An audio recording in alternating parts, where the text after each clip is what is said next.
Return what isn't yours. Venus, Miss Stepmother. Judith screamed, her voice echoing through the grand ballroom. You stole my daughter's birthright. The crystal chandelier lights seemed to dim as every face in the room turned to stare at me. My heart pounded in my chest as I stood frozen, champagne glass nearly slipping from my fingers. My name is Venus Carter, and I'm a 31-year-old pianist who never expected to be running my father's manufacturing company. Just 1 hour earlier, I had walked into the Westbrook Hotel ballroom for Judith's 55th birthday gala, genuinely hoping to mend fences. It had been a year since my father's passing, and the tension between us was suffocating. When her invitation arrived last week, I thought perhaps she was finally ready to move forward. I couldn't have been more wrong. This wasn't Annalive Branch, it was an ambush.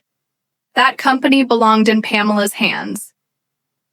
Judith continued stalking toward me as whispers rippled through the crowd. Your father built that business for his children, and you manipulated him when he was sick. I scanned the room desperately, looking for a friendly face among the sea of Houston's business elite. These are people I'd been working with for months, clients, suppliers, community leaders who had seemed to respect me. Now they stared with a mix of shock and growing disapproval. That's not what happened, I said, but my voice sounded small, even to my own ears. Dad's will was clear. He wanted his real daughter to have the company. Judith cut me off, Nada's piano, playing Charity Case, who barely visited him. The tears welled up in my eyes as her words hit their mark. I had toured professionally for years. And yes, I hadn't been home as much as I should have. The guilt was something I lived with daily, but hearing it thrown at me publicly was devastating. Behind Judith stood my steps, Sister Pamela S. Mugg, smile playing at her lips. She'd never shown any interest in the business while Dad was alive, but now she nodded along to every word her mother spoke.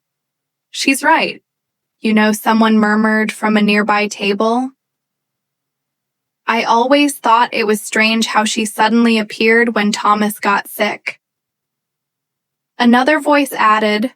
The room seemed to close in around me as more voices joined the chorus. Someone actually booed within minutes. The whispers had become a wave of open hostility. I think you should leave. Judith said, her voice now calm with the confidence of someone who knew she'd won. But he wants a thief at this celebration. As I walked toward the exit, legs trembling beneath me, one thought crystallized in my mind. I would not let this stand, not tonight. Not ever. I made it to my car before the tears finally came, sitting in the dark parking lot. I clutched the steering wheel as sobs racked my body. The humiliation burned through me like acid. This weren't just random people, they were Houston's business community people, whose respect I'd worked tirelessly to earn over the past year. My father, Thomas Carter, had built Carter Manufacturing from nothing over 40 years. He'd married Judith when I was 15, bringing her and 12-year-old Pamela into our lives after my mother's death while Dad was alive. Judith had played the role of supportive wife, but everything changed after he was diagnosed with cancer 3 years ago. I remember sitting beside his hospital bed as he held my hand. Venus, he said, his voice weak but determined, you have a mind for business that Pamela doesn't. She's smart, but she doesn't care about Carter Manufacturing. You do. I've seen how you analyze everything, how you understand what makes things work. He squeezed my hand. Then I'm leaving the company to you, and I need you to promise you'll take care of it. I had given up my touring career to honor that promise at first. When the will was read, Judith and Pamela had seemed to accept his decision. But within weeks, the undermining began. Subtle at first, then increasingly overt tonight, was just the public culmination of a year-long campaign to discredit me's. I wiped my tears. My phone buzzed with a text from Bernard Wesley, my father's longtime attorney and the executor of Hiss. Will just heard what happened. Are you okay? Call me. I dialed immediately. My voice still shaky as I recounted the evening's events. This is unacceptable. Bernard sighed, his familiar baritone filled with indignation. Judith knows perfectly well that your father was of sound mind when he made that will. We have video of him explaining his decisions. She's contested the will 3 times and lost every appeal. They all believe her. Bernardi whispered, everyone in that room thinks him some manipulative thief. There was a pause, and then Bernard asked the question that would change everything. Do you have your laptop with you? It's in my trunk. I replied, confused by the sudden shift. Good, meet me at my office in 30 minutes if Judith wants to make this public, then let's give the public the full story, every document, every court filing, every piece of evidence your father left to protect you from exactly this scenario for the first time since fleeing the ballroom.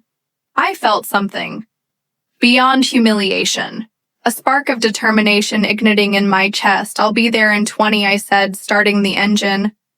Bernard's office was still lit when I pulled into the parking lot of the Glass and Steel building downtown. He buzzed me in immediately, and I found him surrounded by stacks of binders and files. I've been organizing these since your father passed, he explained, gesturing to the neatly labeled documents. Thomas knew Judith might try something like this. He was strategic, that way always thinking several moves ahead. As Bernard pulled files, I paced the office, anger gradually replacing my earlier shame. I don't understand why she'd do this publicly. She's already contested the will and lost. What does she hope to gain? Bernard looked up, his gray eyes serious. Control. Judith has always been about appearances and social standing. If she can't get the company legally, she'll try to make your position untenable by turning the business community against you. She's succeeding, I muttered, remembering the hostile stares. Not for long. Bernard replied, sorting documents into new piles. Your father documented everything the multiple times Pamela stated she had no interest in the business. The management courses he encouraged you to take remotely while you were touring, the weekend strategy sessions you two had. Whenever you were home, he handed me a USB drive. This contains video testimony from your father explaining his decision. He recorded it 3 months before he passed, specifically to prevent Judith from challenging his competency. I clutched the driver, remembering that day Dad had been so weak, but his mind remained razor sharp. While I'd known about this recording, I hadn't had the heart to watch it since his death. There's more. Bernard continued, financial records showing how you've grown the company by 22% since taking over, employee testimonials about how you prevented layoffs when the Anderson contract fell through, the board meeting minutes where you proposed giving Pamela director position, which she declined because it involved too much boring paperwork. A plan began forming in my mind. Bernard, is that color printer of yours still lightning fast? He smiled, understanding dawning on his face. Indeed it is, and I have plenty of binders for. The next hour we worked side by side, organizing irrefutable documentation that told the true story of Carter manufacturing succession. Bernard printed copies of court decisions, financial statements, and employee letters. I organized them into presentation binders, one for each tableau. The gala, as we worked, Bernard made calls to 3 of his associates who agreed to meet us at the hotel. These respected attorneys would lend additional credibility to our presentation. This isn't just about clearing your name tonight. Bernard sighed us. We finished this. is about securing your position permanently after this. Judith won't be able to undermine you again. I checked my watch just past 10 p. The Gaia would still be in full swing. You know, I said loading the binders into Bernard's SUV. My father always told me that in business you don't just defend yourself when attacked, you respond with such overwhelming evidence that your opponent regrets ever questioning you in the first place. Bernard smiled he would be proud of you tonight. I took a deep breath. Let's go. The drive back to the Westbrook Hotel was silent, my nervous energy filling the car as Bernard navigated through downtown Houston's Saturday night traffic. The binders sat in the back seat, each one containing what felt like my entire life. My father's wishes, my hard work, my legitimacy. Remember? Bernard said as we pulled up to the valet stand, you're not just Thomas Carter's daughter. Tonight, you're the CEO of Carter Manufacturing. We unloaded the SUV. Bernard's 3 colleagues joining us at the entrance, the 4 attorneys in their impeccable suits, created a powerful visual like a legal fortress around meth. Same doorman who had watched me flee in tears now stepped aside with wide eyes. My heart hammered as we approached. The ballroom doors inside the Gaia appeared to be continuing as if nothing had happened. Crystal glasses clinked, expensive perfume hung in the air, and the string quartet played a familiar waltz the moment I stepped through the doorway. However, a hush fell over the nearest tables. The silence spread like a wave as heads turned and conversations died. Judith stood near the cake display, champagne flute in hand, looking triumphant when she spotted me. Her smile vanished. Pamela beside her grabbed her mother's arm, whispering urgently, "Ladies and gentlemen," Bernard announced, his authoritative voice carrying across the room. "Please excuse the interruption. My name is Bernard Wesley, longtime counsel to Thomas Carter and executive of his estate, I believe. There has been some misunderstanding about Carter Manufacturing that needs clarification." The quartet stopped, playing. Every eye in the room fixed on us. Earlier this evening, serious accusations were made against Venus Carter, the rightful CEO of Carter Manufacturing. Bernard continued, "Ace officers of Theme colleagues and I are here to present the legal and factual record." My legs trembled slightly as we moved forward. The attorneys began distributing binders to each table while I walked directly at the small stage where the quartet satone of the musicians handed me the microphone. 2 hours ago, I was accused of stealing my father's company. I began, my voice steadier than I expected. I was called a thief and a manipulator. I was booed and humiliated in front of all of you. I paused, scanning the room. Some guests looked down, unable to meet my gaze. Others appeared confused, opening the binders with furrowed brows. My stepmother, Judith Carter, orchestrated that scene.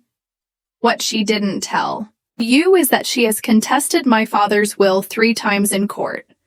I nodded to Bernard, who projected the court documents onto the large screen behind me. She lost each time because my father's wishes were explicit and legally binding. Judith started, moving toward me, but 2 of Bernard's colleagues stepped smoothly into her path. "Before you hear from me," I continued, "I'd like you to hear from my father." Bernard connected the USB drive to the sound system. The screen flickered, and then my father appeared, gaunt but clear-eyed, sitting in his study at home. The room fell into complete silence as my father's image appeared on screen. Despite his illness, he sat straight in his leather chair, his once robust frame now thin, but his eyes still sharp with intelligence. Several people gasped. Some hadn't seen how ravaged he'd become in his final months. "My name is Thomas Carter," he began, his voice raspy but firm. "I'm recording this statement on March 15th of last year in the presence of my attorney, Bernard Wesley, and Dr. Catherine Wilson, who has certified my mental competence. The camera panned briefly to show both professionals before returning to my father. I am the founder and CEO of Carter Manufacturing. After considerable thought and planning, I have decided to leave controlling interest in my company to my daughter Venus Carter. Dad shifted, slightly wincing with discomfort before continuing. I want to address why I've made this decision, as I anticipate it may cause conflict after I'm gone. His gaze seemed to look directly at Judith even, though he couldn't have known she would be watching this recording at her birthday gala a year later. Venus has demonstrated both the acumen and passion needed to lead Carter Manufacturing. Despite her career as a pianist, she has spent countless hours learning the business, analyzing our operations, and understanding our industry. She has completed business courses at my suggestion and has shown remarkable aptitude for strategic planning. The video cut to clips of me at the factory with Dad reviewing blueprints, meeting with clients moments I hadn't even realized were being recorded. My stepdaughter Pamela has been offered various opportunities to involve herself in the company over the years, but has consistently declined when directly asked. She has stated, and I quote, "I have no interest in spending my life making boring industrial parts." The video then showed Pamela at a family dinner rolling her eyes and saying those exact words, followed by her declining a management training position during a recorded meeting. In Dad's office, I love both my daughters. Dad continued, but a business must be led by someone who loves it. Venus has that love. I am of sound mind and body in making this decision. Dr. Wilson appeared on screen, confirming Dad's mental competence with her. Credentials displayed below her name. The video ended with my father looking directly at the camera. I trust Venus to protect my legacy and the livelihoods of everyone at Carter Manufacturing. As the screen went dark, I looked around the room. Many guests were now paging through the binder's expressions of shock and dismay, replacing their earlier judgment since taking over. I said into the microphone, Carter Manufacturing has increased revenue by 22%. We've expanded into 2 new markets, added 17 jobs, and avoided any layoffs despite losing the Anderson contract. Nodded toward Bernard, who displayed the financial charts on screen. On page 12 of your binders, you'll find letters from our employees, many of whom have worked for my father for decades, expressing their support for my leadership. I took a deep breath before continuing.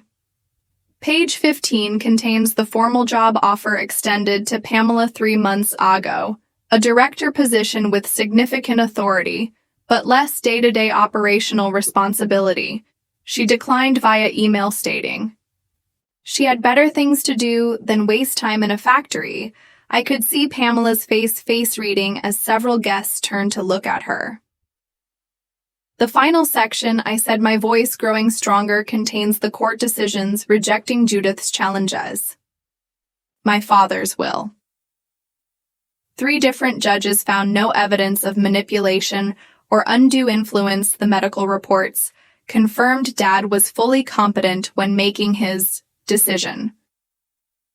I stepped forward, placing the microphone down for a moment as I looked directly at Judith, who stood frozen near.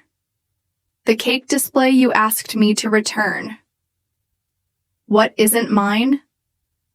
I said loud enough for everyone to hear. But as these documents prove, beyond any doubt, Carter Manufacturing is exactly where my father wanted it to be, in my hands.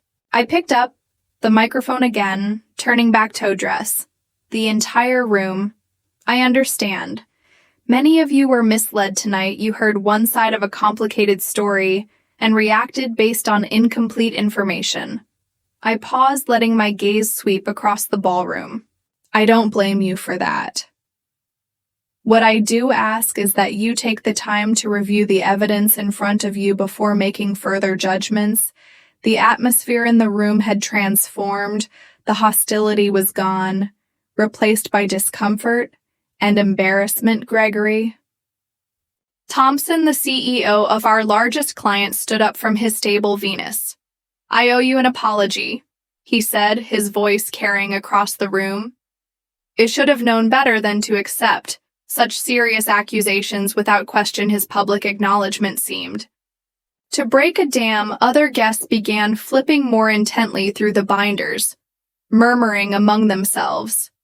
Someone at a back table started slowly, applauding, and others gradually joined.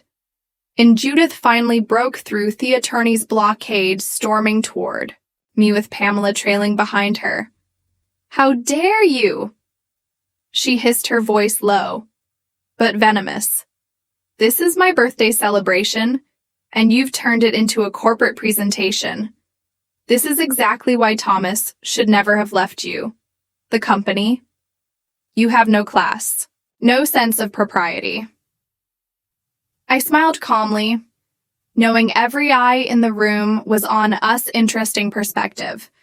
Judith, considering you used your own birthday party to publicly accuse me of theft and have me thrown out, you manipulated him when he was dying, Pamela. Interjected, her voice shaking with anger. You were barely even around. Bernard stepped forward, tablet in hand. Actually, the visitor logs from the hospital and hospice facility show that Venus visited your father 83 times during his final 6 months based. On these same records, Pamela, you visited 12 times. Mrs. Carter, you visited 37 times. Pamela's mouth opened and closed, but now words came out. The company was supposed to secure our future. Judith finally said, dropping all pretense, Thomas promised me we would always be taken care of, and I replied firmly, Dad's will provided generously for both of you. The trusts he established ensure you'll never have financial concerns. I lowered my voice so only they could hear. What he didn't do was give you control of his life's work, because he knew what would happen to it if he did. Judith's face contorted with rage. For a moment, I thought she might strike me. Instead, she grabbed Pamela's arm and began pulling her toward the exit. This isn't over. She threw over her shoulder. Actually, it is. Bernard called after her. Any further legal challenges will be considered vexatious litigation and will seek sanctions. As they disappeared through the doors, the tension in the room, visibly deflated guests began approaching me, offering apologies and congratulations on the company's success. Some admitted they had always found Judith's version suspicious, but hadn't felt comfortable speaking up. Edward Winters, the former CFO who had worked with my father for 20 years before retiring, made his way to my side. Thomas was right about you, he said, squeezing my hand. You've got his backbone. He used to say you had your mother's talent, but his head for business. Tears pricked at my eyes, but they weren't tears of humiliation this time. Thank you, Edward. That means everything to me. As the evening continued, I found myself surrounded by support instead of scorn. Bernard stood nearby, satisfaction evident in his smile. The attorneys began collecting the binders they had served their purpose. What now? Bernard asked as the party gradually returned to normal. I looked around at the room full of Houston's business elite, many of whom would be crucial to Carter Manufacturing's future success now. I said, straightening my shoulders. I network, after all. I'm not just Thomas Carter's daughter tonight.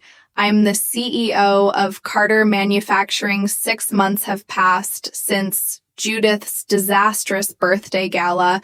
That evening marked a turning point, not just in how the business community viewed me, but in how I viewed myself. Walking back into that ballroom with evidence and truth had transformed me in ways I'm still discovering. Carter Manufacturing has fled beyond even my most optimistic projections after. The gala, several guests approached me with new business opportunities. Gregory Thompson's company doubled their order, and 3 former clients who had been wavering returned with long-term contracts. Our workforce has grown by 32 employees, and we've expanded to a second facility in Austin. The aftermath for Judith and Pamela wasn't what anyone expected. 2 weeks after the gala, Pamela showed up at my office unannounced. She sat across from me, nervously twisting her hands. "I need a job," she said bluntly. "Mom's gone through most of her personal savings in those legal challenges, and my trust from Dad doesn't fully mature for another 3 years." I studied my stepsister's face, searching for deception but finding only desperation. Why come to me, especially after everything that happened? Because she admitted, reluctantly, "You're the only one who actually succeeding. Everyone else in Mom's social circle is just pretending against Bernard's advice." I offered Pamela an entry-level position in our marketing department. To my surprise, she accepted, and even more surprisingly, she's shown genuine aptitude for the work. We're not friends, and perhaps we never will be, but there's a growing professional respect between us. Judith, on the other hand, left Houston. Shortly after the gala, she moved to Phoenix, where she's reportedly pursuing a new wealthy widower. Our paths haven't crossed since, and I doubt they will anytime soon. My personal life has undergone equally significant transformations for years. Music had been my identity, the piano, my constant companion through childhood loneliness. After Mom died, through the awkward blending of families when Dad married. Judith, through the grueling schedule of conservatory and touring. When Dad got sick and I stepped away from performing, I thought I was just taking a temporary break, but running Carter Manufacturing has awakened something unexpected in me: the challenge of leadership, the satisfaction of creating jobs and solving problems. These things fulfill me in ways I never anticipated. I still play piano, usually late at night when the day's work is done. But my relationship with music has evolved into something more personal and less performative. Last month, I did something Dad would have loved. I established the Thomas Carter Foundation, dedicated to bringing music education to underprivileged schools across Texas. The foundation also provides business mentorship to young entrepreneurs, combining both sides of my life into something meaningful. At our launch event, I performed publicly for the first time since taking over the company, playing my father's favorite Chopin nocturne on a grand piano we'd brought into the factory. As I played among the machines my father had built, surrounded by the employees whose livelihoods he had secured and I now protected, I felt his presence more strongly than I had since his death. I realized that inheritance isn't just about assets and ownership. It's about carrying forward the best parts of those we've lost while adding our own unique contributions. The business community that once boomy now points to Carter Manufacturing as a model of innovation and ethical leadership. The company thrives. Pamela is finding her way, and I've discovered a new harmony between the artist I was and the businesswoman I've become. Dad was right all along. Some legacies aren't stolen, they're earned.